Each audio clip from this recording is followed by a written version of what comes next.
अब कोई नहीं आएगा।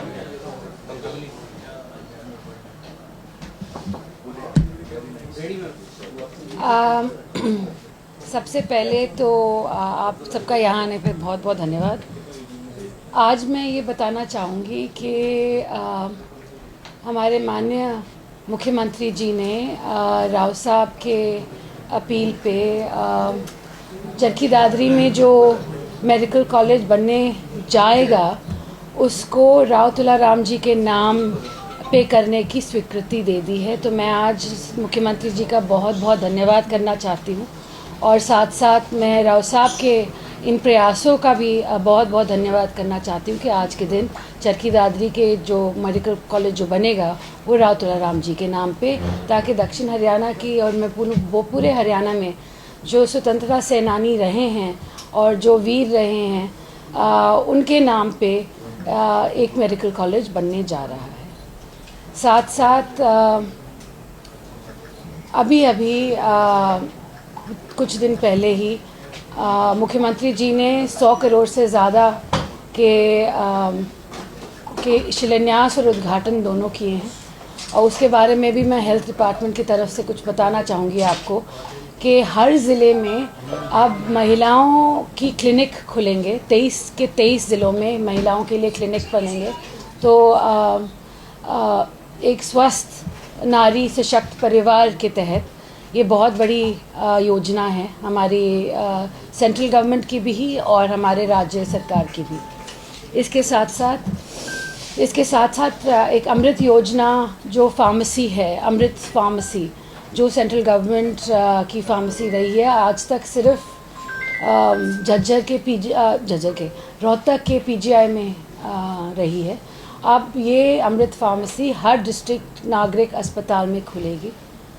इसके साथ साथ एक नई योजना जो हमने लॉन्च की है वो है टेली ईसीजी को लेकर, ताकि टेली ईसीजी हर कुछ 600 पीएचसीज में हमारे स्टेट में पूरे पीएचसीज जो 600 हैं उनमें इलाज हो सकेगा, उनमें पता चल सकेगा जिनको भी जो दिल के मरीज़ हैं, जिनको भी कुछ लगता है कि ठीक नहीं हो रहा उनके साथ, तो ईसीजी वहाँ पे होगी और वो अपना इलाज ज़रूर करवा पाएंगे।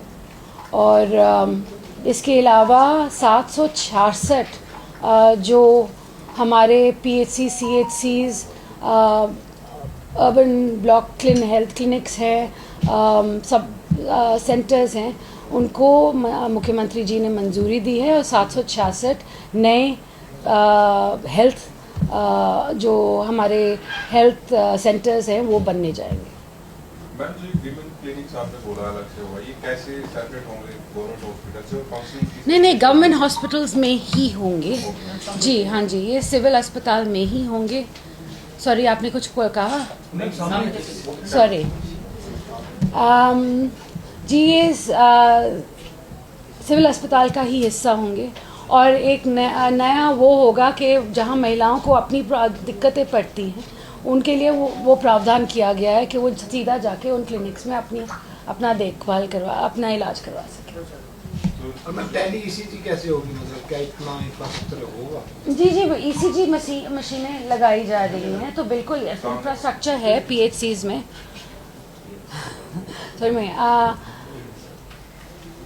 टेली ईसीजीज के लिए ईसीजीज प्रदान की जा रही हैं हर पीएचसी में और वहाँ पे डॉक्टर्स भी होंगे ताकि वहाँ पे मॉनिटर हो सके। और साथ साथ टेली पे क्योंकि आपका एक बार ईसीजी हो जाता है वो ऑनलाइन चला जाएगा और जो डॉक्टर देख रहा है वहाँ पे ऑनलाइन वो बता सकेगा कि अगर आपको कोई प्रॉब्लम है या नहीं।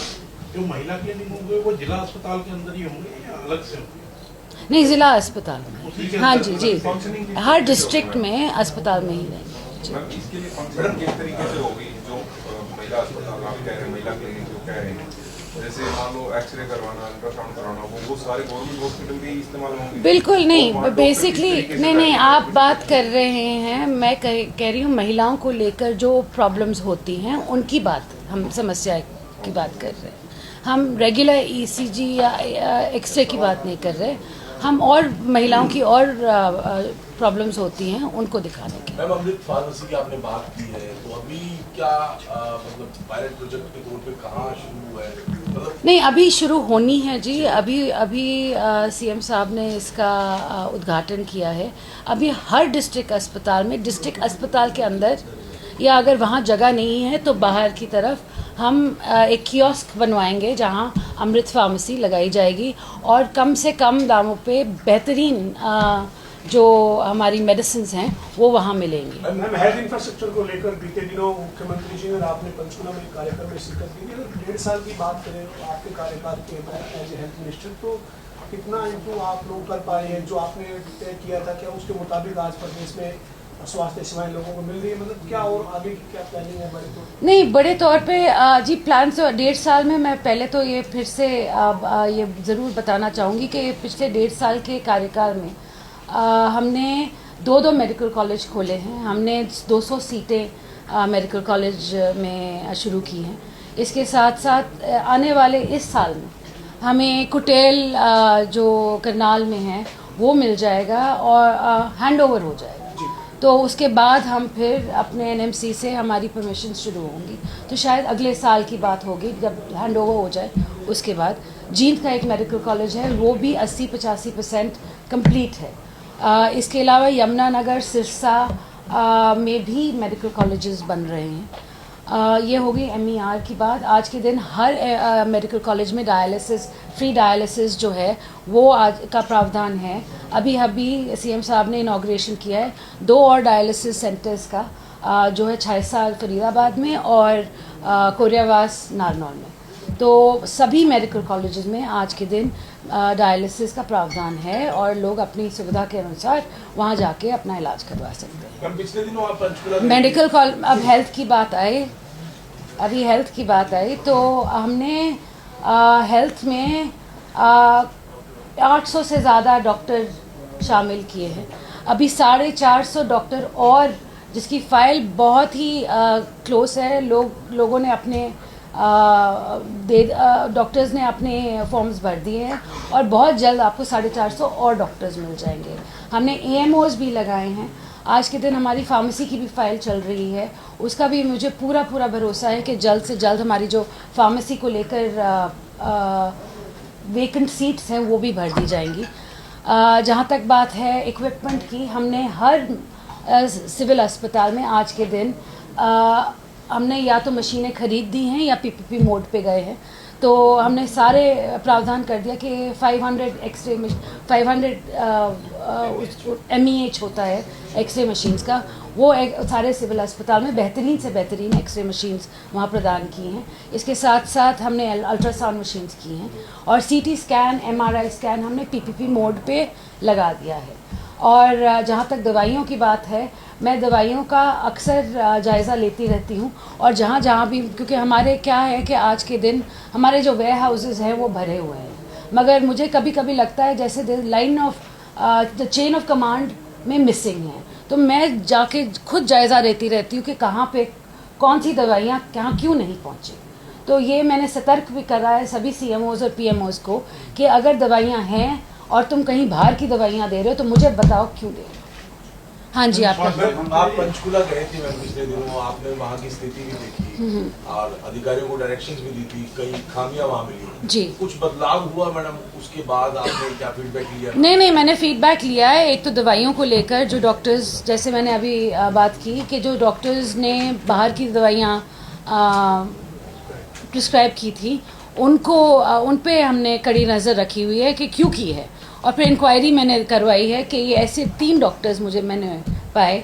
उसके साथ साथ PWD को लेकर मेरा एक प्रॉब्लम था कि विमेंस वार्ड में ऊपर छत से बहुत ज़्यादा पानी गिर रहा था और ये अभी जो महिलाएं जिन्होंने अभी बर्थ किया है उनके बच्चे उसी वार्ड में, वो और उनके बच्चे दोनों उसी वार्ड में रह रहे थे। तो ये बहुत ही ज़्यादा प्रॉब्लम। मैंने कहा है सबसे पहले ये करो कि ऐसे पानी गिरना नहीं चाहिए, क्योंकि साथ साथ न्यूबॉर्न बेबी को अगर आप ऐसी जगह रखोगे तो बहुत बीमारियां होने के चांसेस बढ़ जाते हैं। मैम, स्वास्थ्य विभाग ने लगातार अभी पीछे एक्शन लिए हैं, वो PNDT एक्ट के तहत डॉक्टर्स चार हमारे डॉक्टर्स हमने सस्पेंड किए हैं। हाँ जी। किस तरह से क्या अभी तक सिस्टम समझ में नहीं आ रहा है, क्योंकि कड़े आप निर्देश भी दे रहे हैं, उसके बावजूद भी इस तरह की केस सामने आ रहे हैं। देखिए, जब पीएनडीटी की एक्ट हम फ्रंट फुट पे इसको फाइट कर रहे हैं, और हमने और सीएम साहब ने बहुत स्ट्रिक्ट इंस्ट्रक्शंस दे रखे हैं इसी को लेकर कि आप जाएं और आप जाके जहाँ जहाँ आपको लगता है कि यहाँ पे चेकअप्स हो रहे हैं, जांच हो रही है, आप वहाँ पे जाके खुद एक्शन लीजिए। अगर एक्शन नहीं दिख रहा है हमें, तो हमने उन डिस्ट्रिक्ट्स पे लोगों को, जो पीएनडीटी ऑफिसर्स है, उस पे स्ट्रिक्ट एक्शन लिया है। आयुष्मान का इलाज सारे हॉस्पिटल्स में जनरली गायनी वार्ड या चाइल्ड एंड मैटरनिटी वार्ड्स रहती है, तो जो ये वुमेन सेंटर्स आप बना रहे हैं, वुमेन क्लिनिक्स, ये कैसे डिफरेंट होंगे?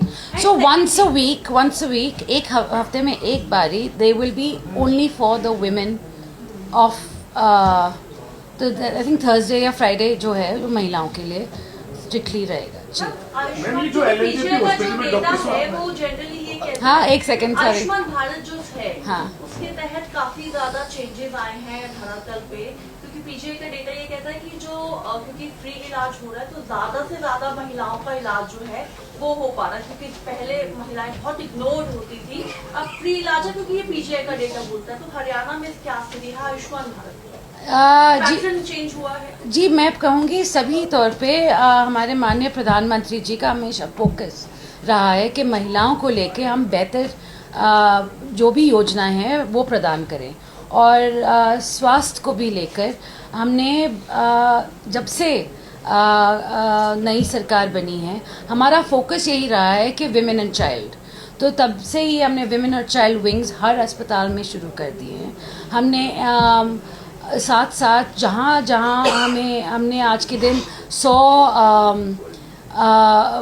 we've got the gynecologists, we've got the anesthesiologists, and the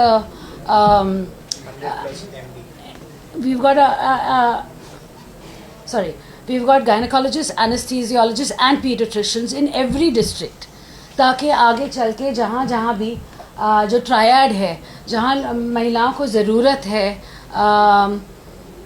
operations की, क्योंकि सारी नेचुरल बर्थ्स नहीं होती, कोई प्रॉब्लम्स होती हैं बर्थ्स में, तो हमने ये भी कर रखा है कि महिलाओं को जहाँ कम से कम दिक्कत हो और पहले ही पता चल जाए कि यहाँ पे कोई इशू होने वाला है और इनको ऑपरेशन की ज़रूरत पड़ेगी, तो उसके तहत उनका ऑपरेशन भी हम शेड्यूल करवा देते हैं। तो हॉस्पिटल का जो इशू है, जिसमें डॉक्टर ने इस तरीके की जो हरकत की, जी, उसके बाद कार्रवाई हालांकि आपने की है जी, क्या मैसेज है और डॉक्टर्स के लिए इस तरीके? नहीं जी, मैसेज बहुत क्लियर है हमारी सरकार से। हमारे मुख्यमंत्री जी को से भी मैंने बात की थी इस बारे में, कल ही परसों की थी, और मैंने ये सीएम साहब ने भी स्ट्रिक्ट इंस्ट्रक्शंस दिए और मैंने भी कहा कि यहाँ पे एक तो कैसे हो सकता है, सिक्योरिटी लैप्स कैसे हो सकती है, ऐसी होनी नहीं चाहिए, और आगे चल के अगर कोई भी ऐसा कदम उठाने की सोचता भी है तो आप सोच लीजिए ये सरकार आपको बख्शेगी।